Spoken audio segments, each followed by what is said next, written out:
Imagine waking up, like not to the that sharp artificial beep of a smartphone alarm. Oh, the worst sound in the world. Right. And not to the, that gentle, curated silence of a modern minimalist home either. Yeah, that pristine quiet. Exactly. Imagine you open your eyes and you are immediately immersed in a living, breathing, just profoundly complex symphony. A symphony of chaos, probably? Totally. Like, there are the specific rhythmic clicks of dozens of paws on the floorboards. Wow. There are all these varied frequencies of breathing, the shifting of weight, the subtle murmurs, morning stretches.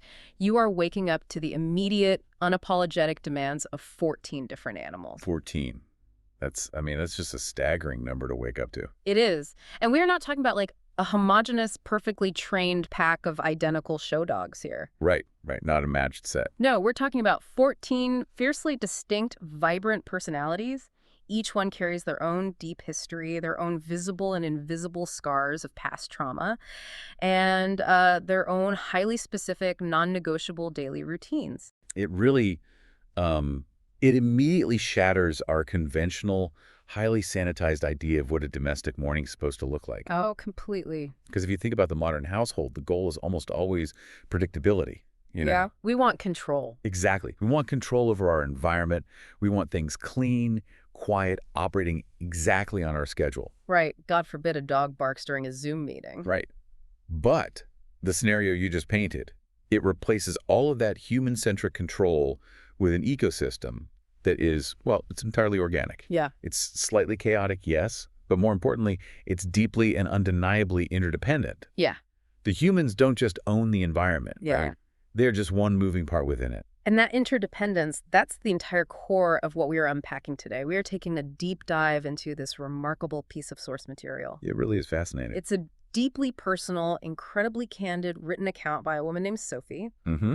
And she basically just opens up the doors to the intricate, almost unbelievable ecosystem of her home. Yeah, she holds nothing back. Not a thing. It is a space she shares with her boyfriend, her 3 adult children, though she does note her daughter is currently in the process of moving out, and of course, the absolute stars of the show, 6 dogs and 8 cats. And what becomes immediately clear when you're reading Sophie's account is that this isn't simply like an inventory of a crowded house. No, it's not just a list. Right. It's not a census. It serves as this really fascinating window into a highly complex, self-sustaining emotional economy. An emotional economy, I like that. Yeah, we are basically looking at a masterclass in how human beings and animals fundamentally co-regulate each other's nervous systems.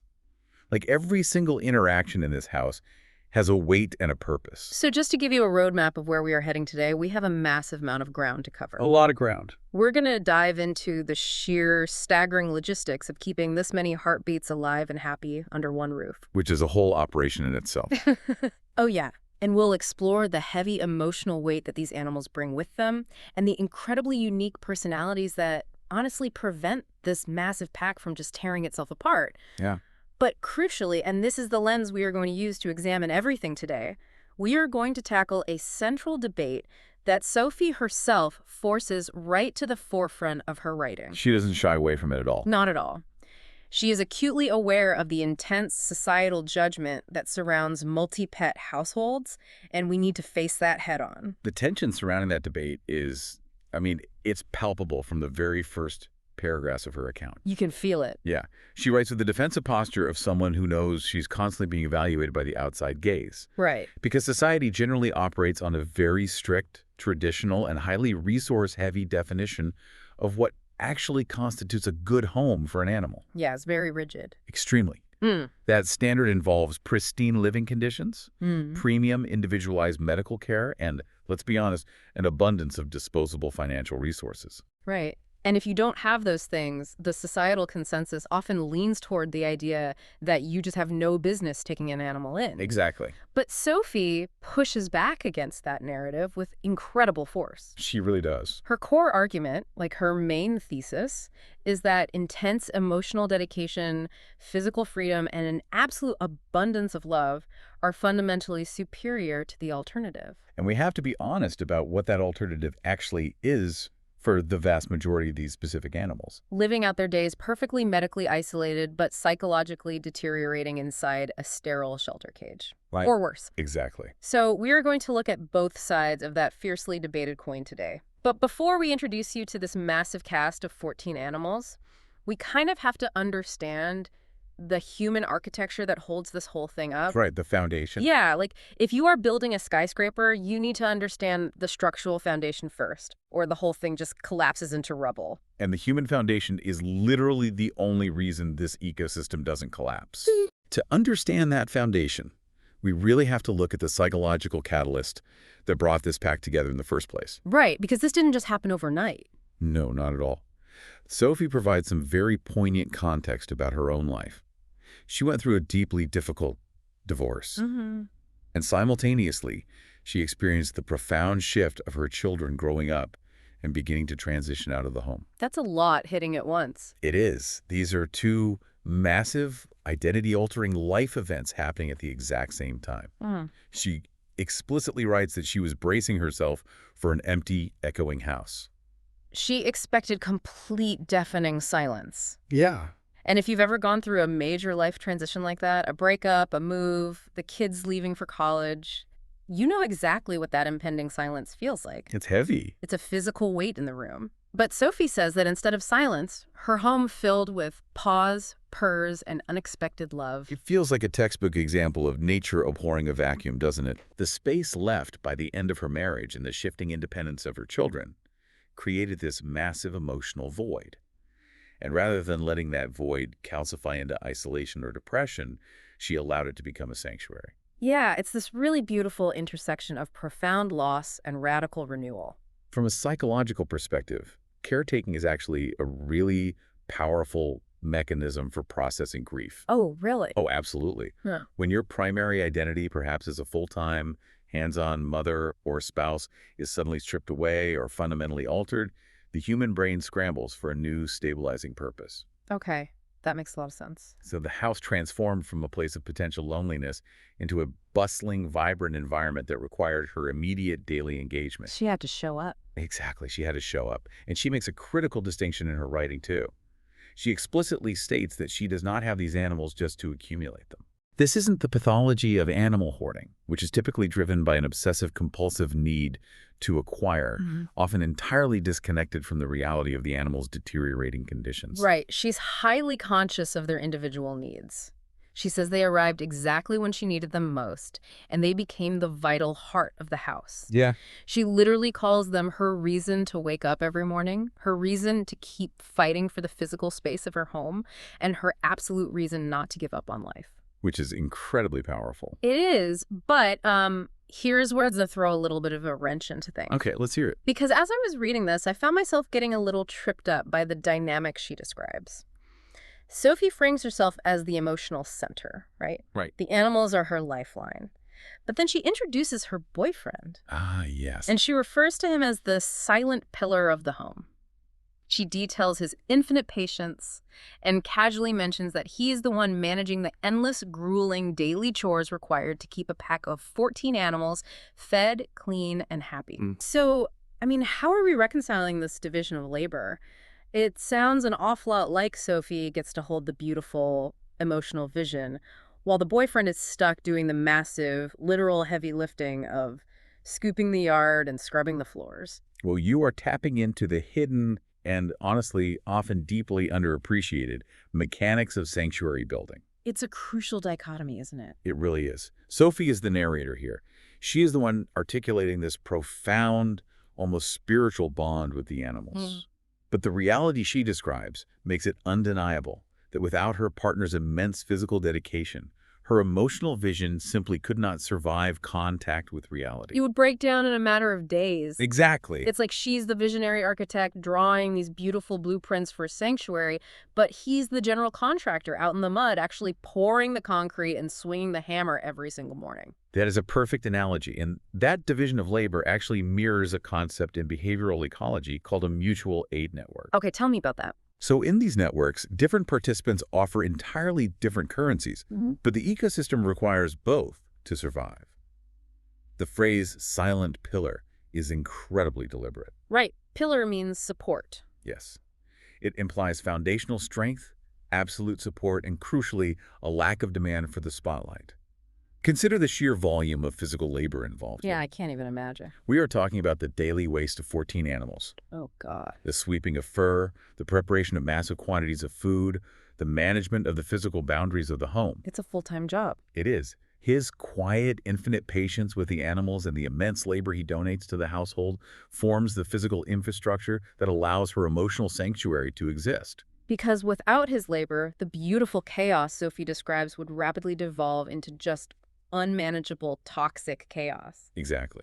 He grounds her vision in reality. It really takes a very specific and frankly rare kind of human partnership to sustain that level of relentless, daily, unglamorous care without building up massive resentment. It really does. It requires total buy-in. Right. And it really sets the stage for the kind of environment these animals are entering. So, with that human foundation in place, Sophie providing the emotional gravity and her boyfriend providing the physical infrastructure, let's move into the actual pack. Yes, let's meet them. We need to start with the senior members of the canine contingent, because these dogs really seem to establish the emotional baseline for the entire house.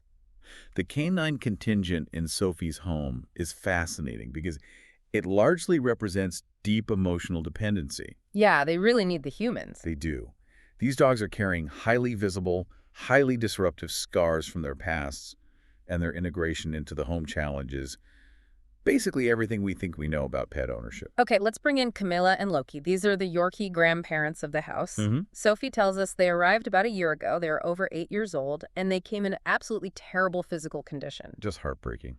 Really rough. Camilla's backstory is incredibly tough. When she arrived, she was missing teeth, her skin was completely ruined, and she was so psychologically shut down that she refused to eat or play.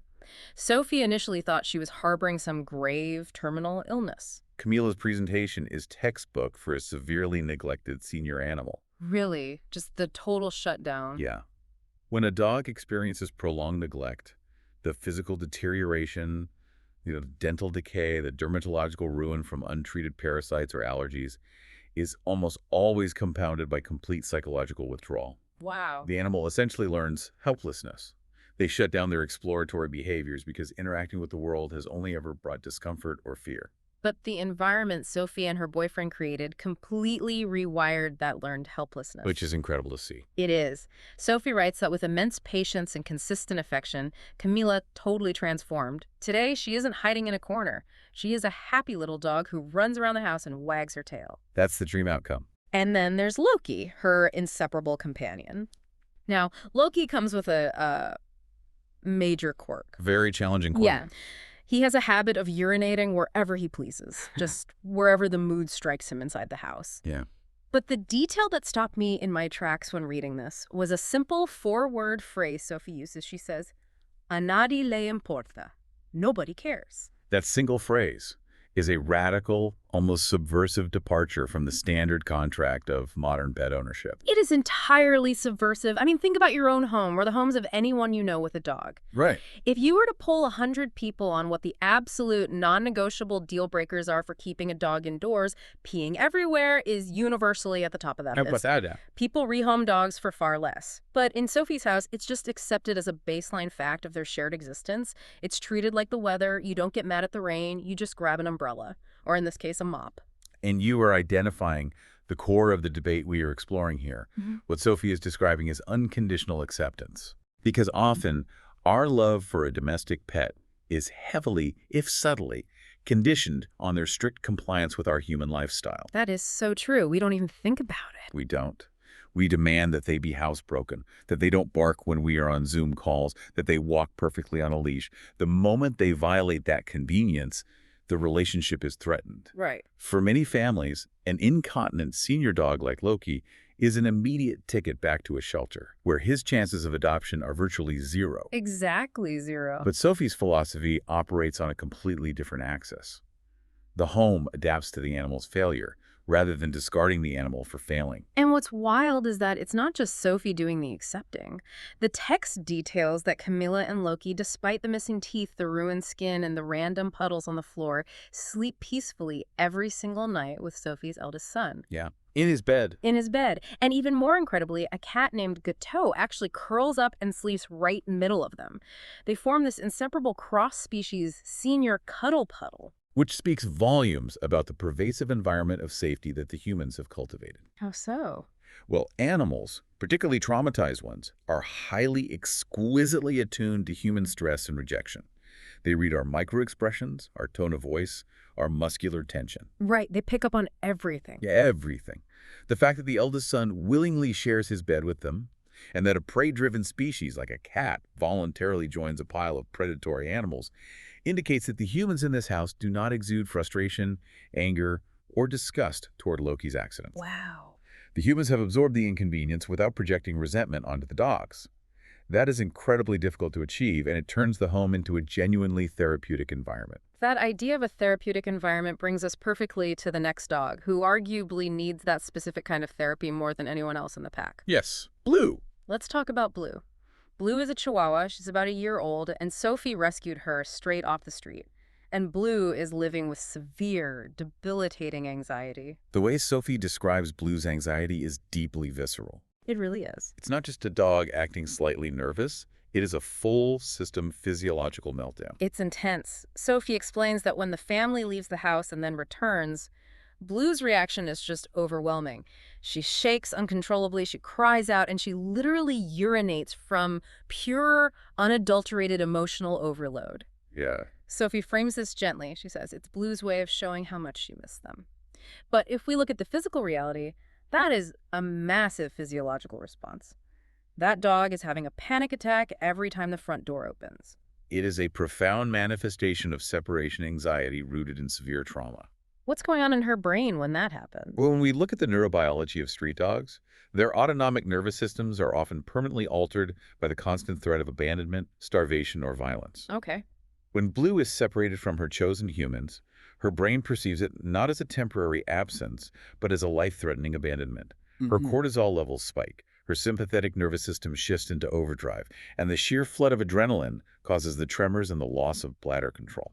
Jeez. She is entirely dysregulated. Now, here's a critical piece of the story that forces us to look at the ethics of rescue. Sophie admits that they recognized how difficult Blue's condition was, and they actually tried to adopt her out. Right, they tried to find another placement. They tried to find her a different home. You can imagine they thought maybe she needs a quieter house, maybe a home with no other pets, but they couldn't do it. Sophie writes that Blue simply does not adapt to anyone else. That is a pivotal, highly revealing moment in Blue's narrative. Yeah. It shows that Sophie and her family are not blindly hoarding. They actively engaged in the responsible step of trying to find a more specialized placement for a high-needs dog. But Blue wasn't having it. Exactly. The dog herself essentially vetoed the transfer. In canine behavioral terms, Blue had imprinted on Sophie's family. They had become her sole source of perceived safety in a terrifying world. Moving her would have been devastating. It wouldn't have solved her anxiety. It likely would have shattered her completely. So if you can't rehome her and you can't cure her anxiety, how on earth do you manage it? Oh, the solution they found is fascinating. Right. Sophie tells us that Blue now acts as the dedicated companion to one of her other sons. They sleep together every single night. And the exact phrasing Sophie uses is beautiful. She says that together they calm down. That concept, together they calm down, is the absolute epitome of mutual co-regulation. I love that term. How does that work physically? Think about the mechanics of what is happening there. A dog's heart rate and breathing can actually synchronize with a human's when they are in close physical contact. Really? They sync up? They do. The human's slow, steady breathing during sleep acts as a biological metronome for the anxious dog. Again, we see the household actively adapting to the animal's trauma. They aren't trying to force Blue into a crate and applying a rigid behavioral modification program to force her to conform to a standard of, normal canine independence. Exactly. They recognize that Blue requires physical proximity to a specific human to regulate her nervous system, and they accommodate that profound need without judgment. It is trauma-informed care applied intuitively in a domestic setting. Okay, so we have the senior Yorkies requiring immense grace. We have the highly anxious Chihuahua requiring physical co-regulation. And then we have the chaos agents. Ah, yes. The Pochi siblings. The high-octane, energetic core of the entire pack. Yep. These three are named Nina, Ñoño, and Oso. They are Pomeranian Chihuahua mixes, all about a year old, and reading about them feels like reading about a localized weather event inside a house. A tornado, basically. Pretty much. Let's break down these distinct personalities. First, you have Nina. She is the undeniable leader, the instigator. Where Nina goes, the games begin, and the brothers blindly follow. She sets the pace. And then you have Ñoño. Sophie describes him as unpredictable, but mostly he just loves the sound of his own voice. He barks at absolutely everything. Every house has one. Right. But he has a specific trigger. He barks relentlessly when the boyfriend comes home from the store because he has memorized the exact sound of the boyfriend's car engine. Ñoño is exhibiting the classic traits of an alert barker. An alert barker. Yeah, in a large pack, animals often divide labor. Ñoño has appointed himself the auditory sentinel. He is hyper-attuned to the acoustic environment and views it as his job to announce any shift in the perimeter. Right, he's the alarm system. Exactly. And then rounding out the trio, you have Oso. Oso is fascinating because he is a bundle of contradictions.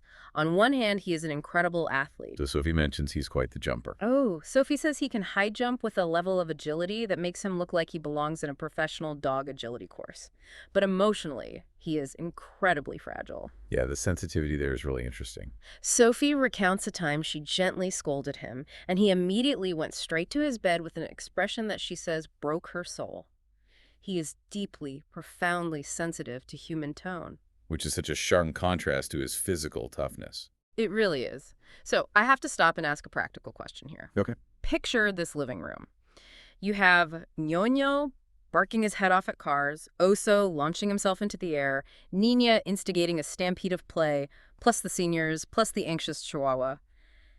How does this house not simply explode? Right. Like, how does this not devolve into a state of total, unlivable chaos? It's the most logical question to ask. I mean, if you map out the energy levels on paper, it looks like a recipe for a psychological breakdown for the human. Yeah, it sounds like a nightmare. But Sophie provides a crucial piece of ethological evidence that explains exactly why the system holds together. What's that? She explicitly notes that at night, Ñoño, the loudest, most unpredictable of the bunch, becomes completely quiet. He just powers down, like flipping a switch. Essentially, yes. Yeah. And what that tells us from a behavioral standpoint is that despite the sheer overwhelming numbers, a very natural, robust circadian rhythm has been established within this pack. Animals, especially dogs, thrive on routine and clear hierarchy. Nina acts as the focal point, the micro-leader for the siblings, giving their chaotic energy a direction. The boyfriend arriving in his car isn't just a random noise. It is a highly structured, predictable event that triggers a patterned response from Ñoño. So it's not random. Not at all. And most importantly, when night falls, the biological clocks of the pack synchronize and they settle. What looks like random chaos to an outsider is actually highly structured, heavily patterned social behavior. That makes perfect sense. It's an ecosystem. The noise isn't random. It's communication within a very complex social web. Precisely. Oh, and before we move on, we should briefly mention Sally. She's an 11-year-old dog who was originally a gift from the daughter's first boyfriend. Right, Sally. Sally operates a bit on the periphery of this main canine unit right now because the daughter is moving out, and Sophie notes that Sally is going with her. Which is an important detail to include. Why is that? Well, it demonstrates that while the entire pack is deeply integrated under Sophie's roof, the primary, original bonds of ownership and loyalty are still respected. The dog bonded to the daughter goes with the daughter. It shows a level of emotional maturity in how the family handles these relationships. Exactly. Okay, so that is the canine side of the house. And as we've discussed, the dogs really represent this intense emotional dependency. Yes, very tethered to the humans. They represent the healing of severe trauma, the desperate need to be physically attached to the humans at night, the loud demands for attention. But now we are going to cross a very different kind of behavioral boundary. Yes, we are transitioning from canine dependency to feline sovereignty. Feline sovereignty. I love that phrase. Because if the 6 dogs are the heavy emotional anchors of the house, the 8 cats are entirely independent variables. Completely different operating system. They absolutely test the physical and psychological boundaries of this household.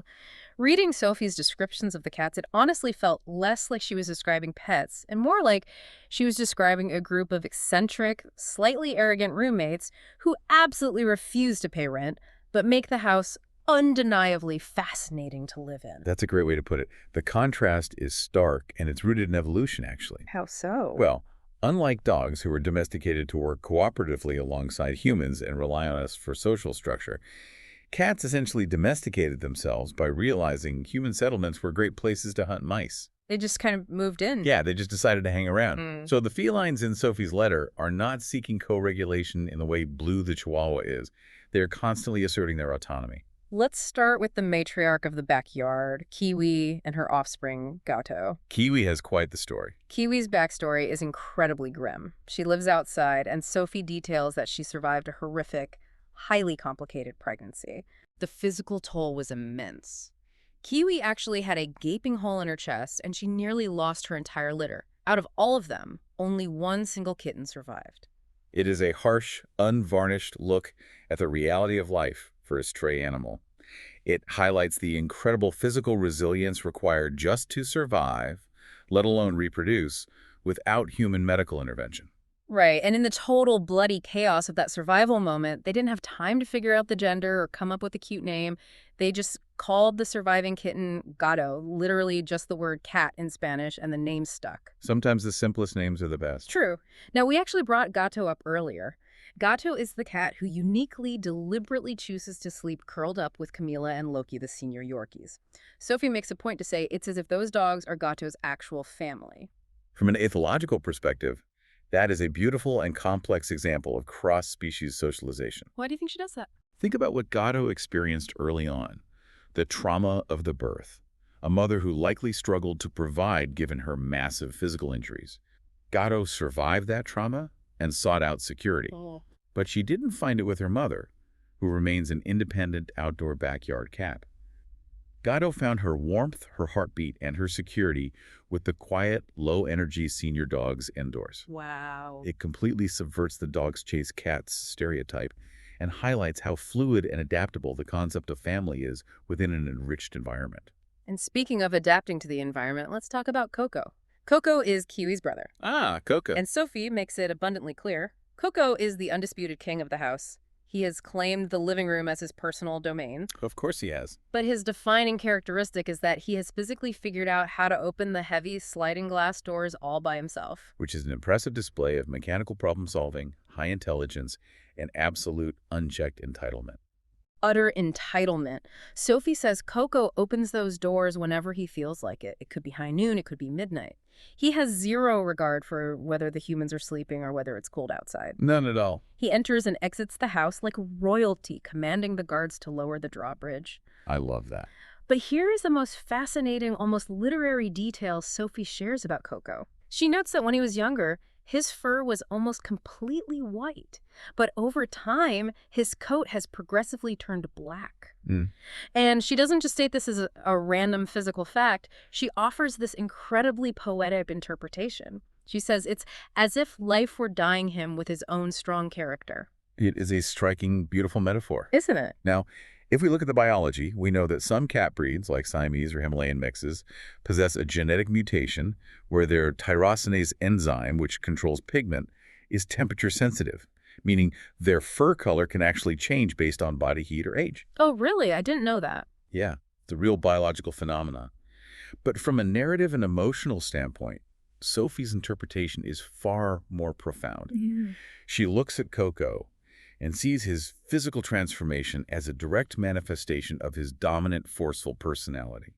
He isn't a blank, innocent white canvas anymore. He has lived, he has conquered the sliding doors, and he has become dark, complex, and unyielding. He has physically become his true self. Exactly. I just love that perspective. Yeah.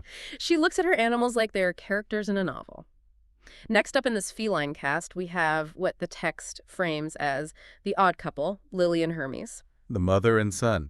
These are technically the daughter's cats, but because of the logistics of her moving out, they stayed behind in the living room. And a mother and son could not possibly possess more divergent psychological profiles. It's night and day. Let's look at Lily, the mother.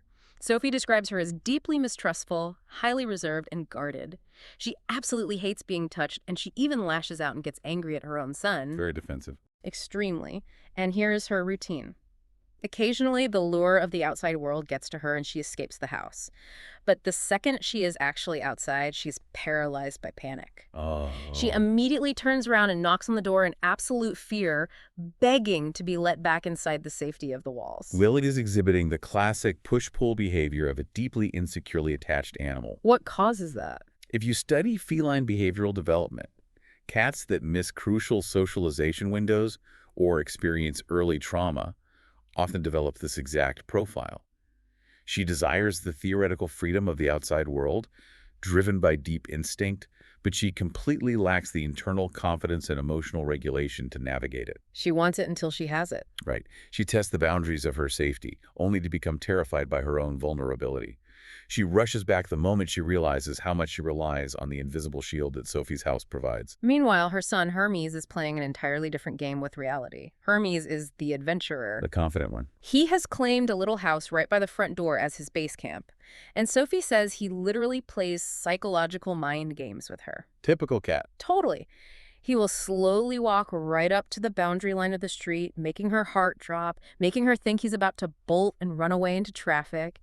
And right when she starts to panic, he just stops, turns around, and casually strolls back to his little house. Wow. Sophie feels like he's looking right at her, essentially saying, "Relax, I was just messing with you." What's fascinating here is the intersection of our human tendency to anthropomorphize, to assign human motives to animals, and the actual reality of feline play behavior. Is he really mocking her? Well, Hermes is demonstrating incredible environmental confidence. He feels so utterly secure in his territory that he can afford to mock the boundaries. He isn't running from fear like his mother. He is testing the humans, manipulating their reactions for his own enrichment. That's hilarious. It proves that despite the massive number of animals in the house, the environment is low stress enough for this specific cat to engage in high-level play and exploration. It really paints a picture of a dynamic, interactive space. And finally, rounding out the feline contingent, we have the trio known as the bottle-fed babies, Presidente, Porky, and Mimoso. We really need to pause and acknowledge what hand-rearing kittens actually entails. It's intense, right? Feeding neonatal kittens with a bottle is an incredibly grueling, labor-intensive process. It requires the humans to wake up every 2 to 3 hours, round the clock, to stimulate the kittens and feed them precise amounts of formula. Round the clock. It is exhausting, and it usually creates a profound, almost unnatural psychological bond between the human surrogate and the cat. The human becomes the literal mother. You would absolutely think so, right? You'd think after all those 3 a.m. feedings, these 3 cats would be practically glued to Sophie's ankles. You would expect total dependency. But Sophie reveals that despite being hand-raised from infancy, they have developed massive, impenetrable independence. Mimoso, for example, is described as handsome and highly confident. He comes and goes exactly as he pleases, sometimes deigning to sleep with the dogs, sometimes curling up with Blue. Doing his own thing. But the behavior of Presidente and Porky is what really shocked me. They spend a huge portion of their time over at the neighbor's house. Oh, the ultimate betrayal. Sophie casually mentions that the neighbor sometimes gives them extra food. This specific detail is a critical moment for analyzing Sophie's entire ethical framework. Think about the human ego for a second. Oh, my ego would be so bruised. How does Sophie react to the fact that the fragile lives she painstakingly saved, the kitten she lost sleep over, are now casually dining at the neighbor's house? That's the amazing part. She isn't offended in the slightest. Most people would be deeply insulted. They would say, "I stayed up all night keeping you alive, and now you're betraying me for the neighbor's kibble." They would try to lock the cats inside. Yes, but Sophie just calmly states, here, every animal chooses their place. She notes that they don't depend on the neighbor's food. She feeds them perfectly well, but she freely allows them to go and experience it. It perfectly distills her core philosophy. Yeah. Ultimate freedom. She views her role as the provider of the foundation. She provides the safety, the baseline nutrition, the medical triage, but she fundamentally deeply respects their autonomy as sentient creatures. She doesn't own them. She doesn't view these animals as possessions. She does not believe they owe her their exclusive loyalty in exchange for the grueling labor of keeping them alive. If a cat finds additional enrichment, or just a different flavor of food, at the neighbor's house, she does not internalize it as a personal betrayal. It is an incredibly mature, non-ego-driven form of love. It really is. Non-ego-driven love. That is incredibly hard to practice, even with humans, let alone pets. But okay, let's take a major step back and look at the big picture here. Right, let's zoom out. We have mapped out the entire human foundation. We've explored the deep emotional trauma and the fierce devotion of the dogs.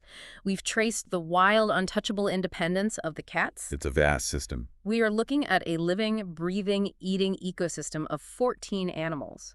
And having explored the sheer massive scale of this reality, we absolutely must address the elephant in the room. We can't avoid it. We cannot ignore the debate that this kind of household triggers in the outside world. Because we have to address the economics, the logistics, and the ethical implications. Yeah. The reality of feeding and maintaining 14 animals daily is financially and logistically staggering for an average family. Exactly. How do they actually afford to keep this ecosystem alive? And to put it as bluntly as society often does, is it morally right? Let's look at the logistical reality first. Sophie provides the specific recipe they use to stretch their resources. Right, the food. Sophie and her boyfriend physically cook massive communal meals for the animals. They boil giant pots of rice, bones, and vegetables, and then they mix that cooked whole food mixture in with commercial dry kibble. That's how they make the meals stretch far enough to fill 14 stomachs every single day. From a nutritional and economic standpoint, this is a very common, highly effective triage tactic used in multi-pet rescues and sanctuaries. Oh. When purchasing premium, nutritionally complete commercial dog food in massive bulk becomes entirely cost-prohibitive for a working-class family. Combining a baseline of kibble with calorically dense, inexpensive whole foods like rice and vegetables ensures that the basic caloric and macronutritional needs of the animals are met. It's practical. It is. But again, look at what this requires. It requires significant daily hot labor over a stove. It points right back to the vital infrastructure provided by the boyfriend, the silent pillar. That guy is working hard. He really is. But keeping them fed is just the baseline. The text shares a deeply poignant, almost heartbreaking anecdote about what happens when things go wrong medically. Yes, the flea incident. Sophie talks about a specific incident where the animals were attacked by a severe flea infestation.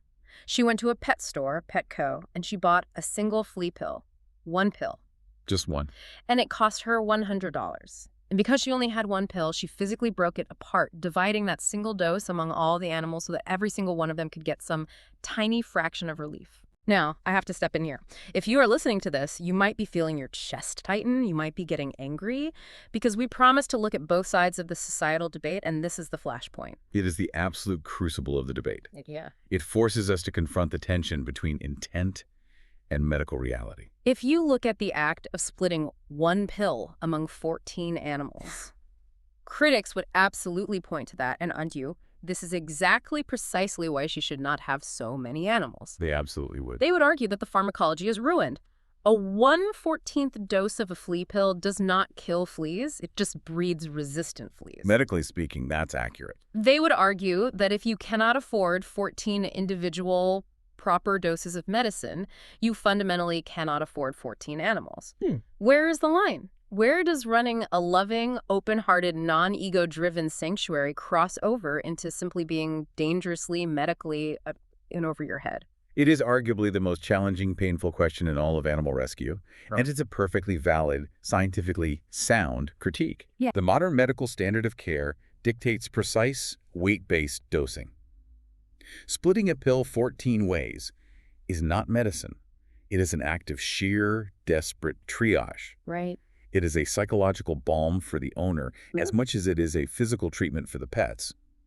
But to fully understand this deep dive, we must unpack Sophie's preemptive defense, because she is not naive. She anticipates this exact judgment from the reader. She knows people are judging her. She feels the weight of the outside gaze. She says it explicitly in the text. Yes, she writes, "Mucha gente podría juzgarme."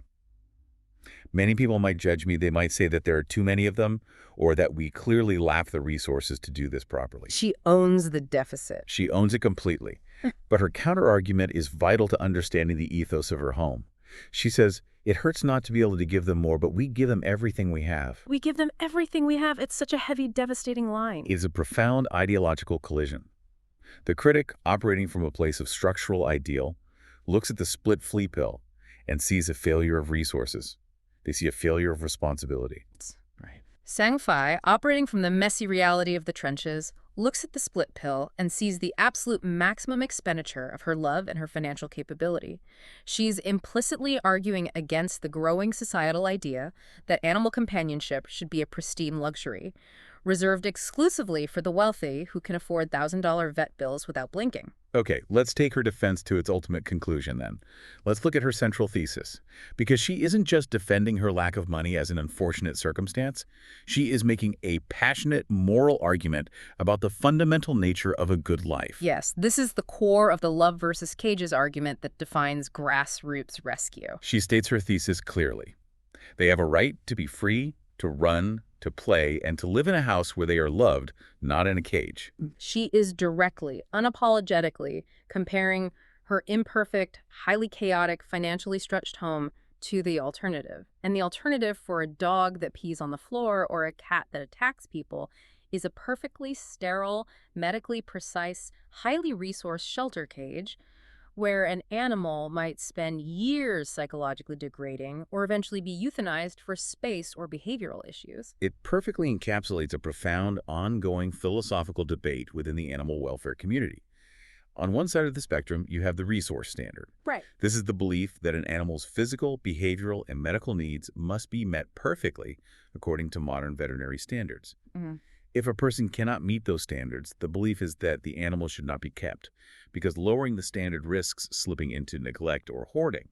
It is a boundary meant to protect animals from suffering. Right. It's the idea that love isn't enough to cure a massive infection. Exactly. But on the other side of the spectrum, you have Sophie's philosophy, which we can call the quality of life standard. Okay, tell me more about that. This is the belief that autonomy, physical freedom, a patch of dirt to run in, the ability to sleep in a warm bed with a human, and deep, consistent emotional bonds drastically outweigh the strict necessity for premium, individualized medical care. So the quality of the days, not just the number of them. Right. It argues that a shorter, medically imperfect life lived in freedom and love is vastly superior to a longer, medically perfect life lived in solitary confinement. She is basically looking at the critics and saying, yes, you are right. My dog might have a few fleas today because I can't afford the pill. And yes, my other dog pees on the floor because his nervous system is shot. And my cat ruins the sleep schedule. But my dog gets to sleep buried under the blankets with a teenage boy who adores him instead of shivering alone on a wet concrete floor behind a chain link fence. Precisely. And our role here is to maintain strict analytical neutrality on the broader policy of animal rescue. But we can absolutely appreciate the immense passion and the lived reality she brings to her perspective. Oh, for sure. She doesn't hide the flaws in her system to make her argument look better. She actively lists them out for the reader. Blue peas from raw emotion, Loki peas for absolutely no reason, Yonyo barks incessantly just to hear himself bark, Coco opens the doors and lets the cold air in at midnight. She sees the imperfections with crystal clarity. But she immediately follows that brutally honest list of flaws by saying, pero son míos, son nuestra familia. But they are mine, they are our family. And she concludes by saying she wouldn't change a single hair on any of them. It's beautiful. So having traversed this massive ecosystem, what does this all mean? How do we synthesize all of these deeply tangled threads? Well, if we pull all of these behavioral, economic, and emotional threads together, we are left looking at the incredibly fragile, beautiful, and resilient ecosystem that Sophie and her partner have built. Yeah. It is a home that is physically stitched together by the boyfriend's silent, relentless daily labor. It is emotionally anchored by the dogs, who bring their healing traumas and their unconditional loud demands for proximity and co-regulation. And it is constantly challenged and intellectually enriched by the cats, who assert their wild evolutionary independence and remind the humans daily that love does not equal control or possession. Beautifully said. And overriding every piece of that chaos is Sophie's unwavering, fierce belief that the physical space of her home belongs to these animals just as much, if not more, than it belongs to her. Right. She writes this beautiful summarizing thought. She says, while there's a bark in the yard, a meow in the living room, or a purr in my bed, I know that everything is fine. After facing the silence of divorce and an empty nest, she found her ultimate reason to wake up in a house full of animals that a rigid, resource-obsessed society might have quickly deemed broken, or too much trouble, or just too chaotic to bother with. It is a radical, beautiful redefinition of what fundamentally makes a house a home. It really is. Yeah. In her view, a home is not defined by silence or aesthetic perfection, or having the vast financial resources to buy 14 individual $100 flea pills. A home is defined by mutual survival, unconditional acceptance, and the messy daily work of emotional co-regulation. Which brings me to a final thought I want to leave you with today. If you are listening to this, I want you to lean into Sophie's absolute stubborn refusal to change a single hair on her deeply imperfect animals. That's a great thought. We spend this time talking about how society rigidly judges her for keeping this chaotic pack. But reading her story, it really makes you wonder. Look at the world we operate in every day. We live in a society that constantly, relentlessly demands a sanitized version of perfection from us. Oh, constantly. We are expected to be flawlessly productive at work. We are expected to be perfectly optimized and hyper-communicative in our relationships. And we are pressured to present a beautifully curated, frictionless life online. The crushing, exhausting pressure of the modern human experience. Exactly. So you have to ask yourself, are we so deeply magnetically drawn to rescuing these profoundly flawed animals, the ones missing half their teeth, the ones who panic and cry when we leave the room, the ones who brazenly break all the rules of a quiet house? Because in a world that is constantly demanding perfection, a house full of misfit animals is the one place, the only place, where we are finally truly allowed to be perfectly imperfect ourselves.